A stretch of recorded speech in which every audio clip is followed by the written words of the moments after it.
Sir 3টা গাছেই video কলে মোবাইল লাগাই দিছি, একটু পরেই খেলা শুরু হবে। আপনি দেখবেন।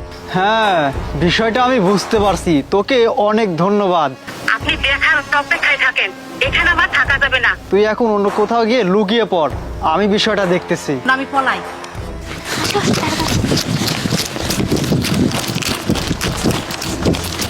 আরে তাড়াতাড়ি। আমি আর শহরের দিক দিয়ে যেতে পারবো না, আপনি বয়ফ্রেন্ডকে ডাক দেন, ডাক দিয়ে এখান থেকে খেতে পারেন। কারণ আপনার ওই বয়ফ্রেন্ডকে ডাক দেন, ডাক দিয়ে এখান থেকে বিদায় নেন। আমি আর শহরের দিক দিয়ে যাইতে পারবো না। আমাকে চিনি ফেলায়, তাহলে কিন্তু আমার বিপদ হবে। আপনি তো শহরে ফেলেই যাচ্ছেন।